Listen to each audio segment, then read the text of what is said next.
Ladies and gentlemen, my name's Paul, and in this Red Gaming Tech.com video, we're going to be discussing as well as analysing, well, a whole bunch of console stuff actually.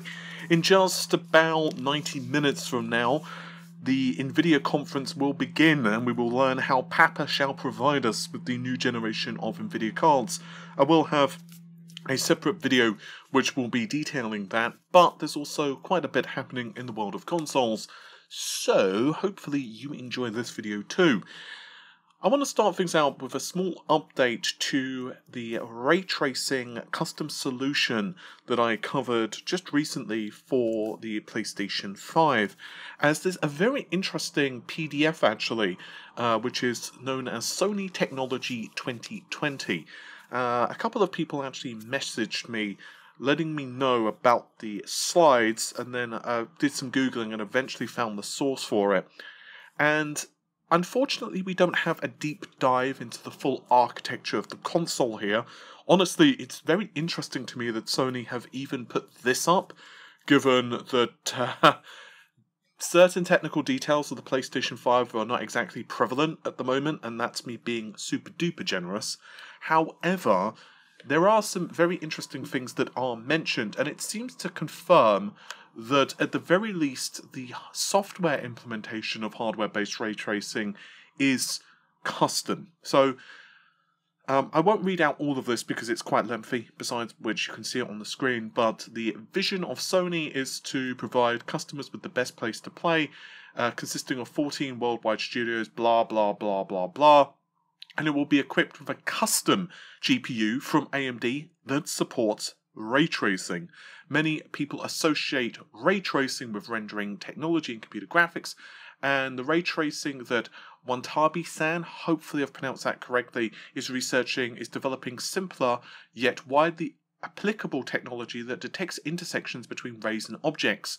Rendering just one of its applications through the ray tracing technology, we are hoping to solve problems related to rendering in video games. The problem with the rendering process lies in the complexity of programs. A separate program is required to draw a character's shadow or their reflection in the water, and there are also compatibility issues, it continues, when putting these programs together, so the game creators need to constantly make fine adjustments. The rendering process is extremely burdensome from creators. So we want to replace that with ray tracing it and simplify it so creators will be able to focus on more creative aspects of the game. This is not fully the time and place to go into the challenges which are associated with a traditional rendering pipeline, but basically there are, and I know I'm going to get some comments which is saying this is not 100% accurate, but again I want to keep this as simple as possible. There are really three types of rendering that we can kind of put boxes in, I suppose, or put put rendering into three separate boxes. That makes more sense. The first is traditional rasterization. So if you are creating lighting and shadows and everything else, a lot of it is kind of baked in. You can have dynamic, but it does have lots of issues. One problem, for example, is if an object or a part of an object is off screen, say behind you, it doesn't reflect necessarily. You can get around it, but it can be very difficult and it may not be physically accurate.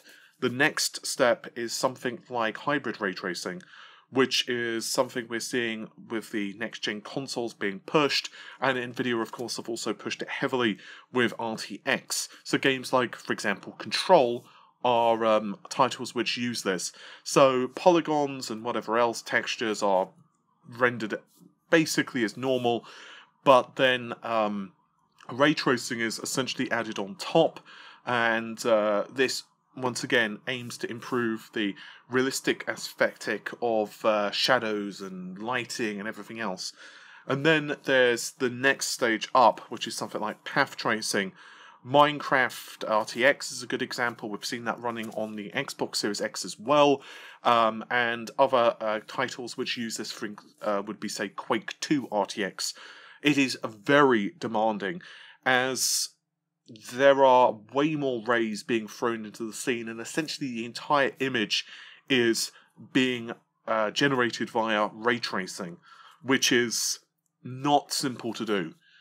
Even a card as mighty as the 2080 Ti struggles at like 1440p if you throw all of the effects on, and 4K probably not. The good news is though that at the moment anyway, we're really trying to solve the lighting and shadow situation, because it does, as mentioned here, empower creators. Anyway, I've spent the last few minutes waxing lyrically on that, so let's continue with what Sony state. To replace the conventional rendering process, it will first be necessary to speed up ray tracing. Using ray tracing on games will depend not only on the hardware performance, but also on the software efficiency. During development, I am focused on continuously improving quantitative indicators. We're constantly measuring the hardware performance under various conditions, and these give us steady progress in the course of our trial and error. The most important thing is the communication with games developers, yada yada yada. They basically figure out, what issues they've got and then obviously make adjustments. The innate strength of ray tracing, it gives us accurate understanding of the world around us, and also the other applications such as acoustic simulation. We discover completely new sounds by reverberating sounds and so on. I actually discussed this quite extensively with NVIDIA of other uses of hardware-based ray tracing. Yes, cool shadows are nice, but it does do a lot of extra stuff. For example, you can use the paths traced to improve AI, because now the AI has assuming obviously you take full advantage of it, and it would change the way you code a little bit, to put it mildly, but if you were to send that data over to a AI, theoretically it has way better situational awareness of what's going on, but what's being mentioned here is sound. So reverberation and sound being true to life is incredibly important. The next generation naturally is pushing sound way more than this generation. Both the Xbox and the PlayStation for the next gen really have pretty damn impressive audio capabilities. So I suspect we're going to see a very interesting selection of techniques available. Under the technical explanation, it also mentions what ray tracing is. I won't go into that, but they also specify about the ray tracing. And again, they are mentioning BVH calculations, where essentially they are actually, you know what, I'll just read it verbatim. Computing simple ray object intersections can be calculated with brute force method, but this grows increasingly time-consuming the number of objects increase. One method to speed this up is ray tracing is spatial data, a structure that divides the region into specific cells. Improving the data structure reduces the calculation time, since it runs through the calculations for objects in the regions that the ray passes through. A bounding volume hierarchy, BVH, is a typical data structure. In BVHs, the objects are subdivided into hierarchical of disjoint sets, allowing for efficient, thereby faster calculations. And again, there's an example of this. I went into this quite extensively at how BVH works several hundred times now, but this is pretty much what I expected. I did mention this previously, that I think that Sony are basically finding ways and methods of speeding up BVH calculation. I suspect, honestly, NVIDIA are doing much the same too for the next generation of their graphics, and there's probably quite a bit of research as well being done from various studios. So this all makes a lot of sense. Again, not a whole lot of new information here, but it's nice that we actually have confirmation on a lot of this stuff. Sony and Microsoft have definitely custom aspects to both of their GPUs. Microsoft have confirmed, too, that they have custom array box and ray triangle units on their GPU. So I think it's fair to say that the custom aspects of the GPU are going to be very interesting for us to discover exactly on how they function, particularly against RDNA 2 for the desktop. One of the rumours I did cover in my PlayStation 5 APU bring-up was that allegedly the clock frequency of the GPU running ray tracing calculations seems to be somehow independent versus the traditional rasterization pipeline. I'm not exactly sure how this works. The way it was explained to me is that the RT cores almost operate independently in terms of the clock frequency and can run faster. but I can't verify that information. It came from one of the newer sources I have, and honestly, I'm not sure of its validity. Compared to some of the other information that I've leaked about the PlayStation 5, I feel a lot less confident about that. But it's very interesting to me that Sony have at least made some measure to customize the ray tracing implementation, especially with, once again, the efficiency of the API and the software which is underlying it. Microsoft have outright stated, well, they're customizing stuff as well. I'm going to be super curious to see how well a roughly equivalently equipped RDNA 2 based GPU handles ray tracing on the PC compared to one of the consoles, and also how that would compare against one of the Nvidia designs too. So now from good PlayStation news to weird PlayStation news.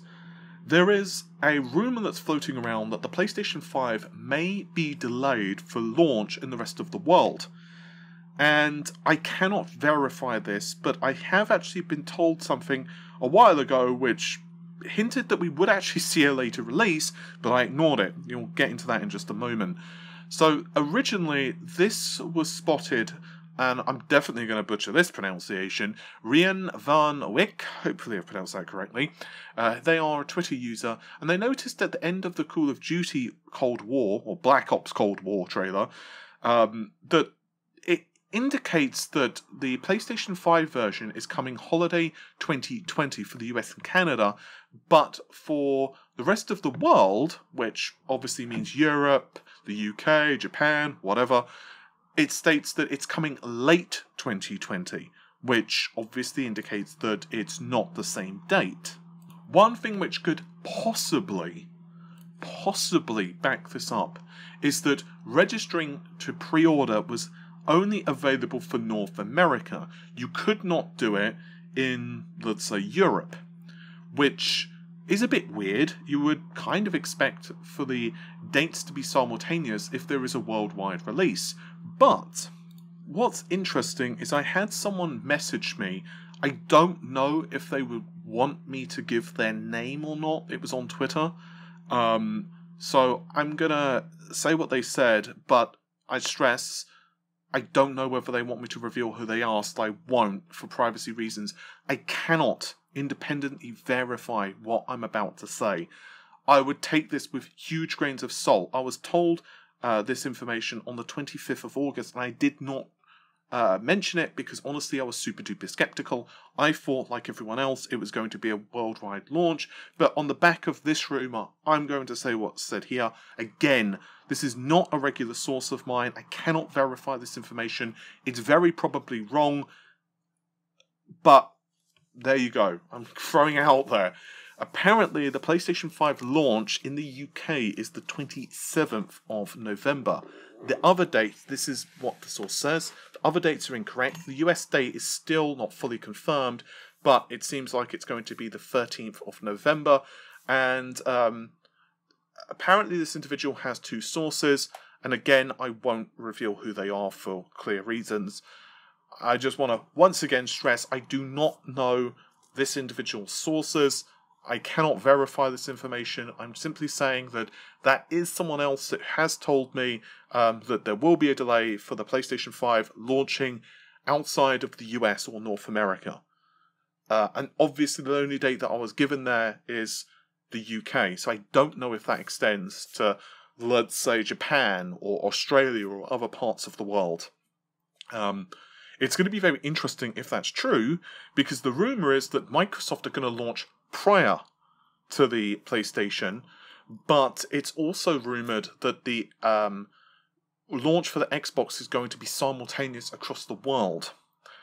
From what I'm seeing, or from what this person said, they're not worried about the UK, because the UK is quite PlayStation focused. Like, maybe it's just my friends. I honestly haven't looked in the sales figures in a while, so I could be wrong here. So please let me know if I am in the comments. But from what I understand, the UK and Europe in general, but especially the UK, is very PlayStation focused. I remember, like, I was the only person, I think, that I knew, maybe one other, that owned the original Xbox when it was relevant. I know someone else who bought it afterwards, but I think I was the only person I knew that has like an Xbox. I knew someone else that owned it, but it was only for a short time and then they got rid of it. So I think I was the only person I knew that actually had an Xbox. But I know that Xbox 360 did gain Microsoft a lot of ground, but I'm not sure what the sales figures are like. In the US, of course, Microsoft with the Xbox has a lot stronger fan base. But if they do launch later, surely this is good news for Microsoft and they can possibly capitalize on this. Speaking of Microsoft and capitalizing, can we just announce the Xbox Series S, please? Like, pretty please, with bells on top? Because, like, it's been pretty much leaked again.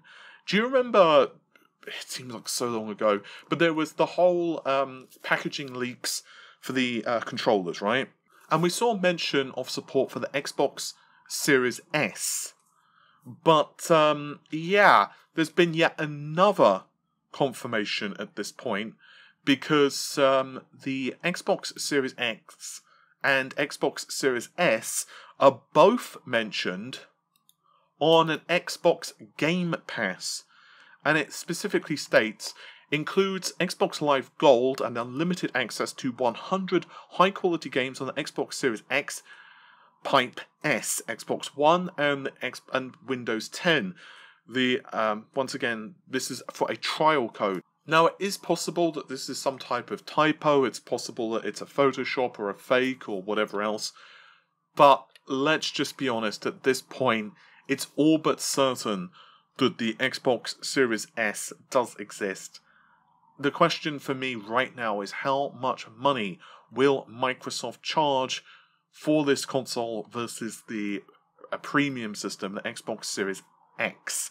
With all of that said though, thank you very much for watching the video. The normal stuff, like, share, comment and subscribe, and I'll see you soon. Take care of yourselves. Bye for now.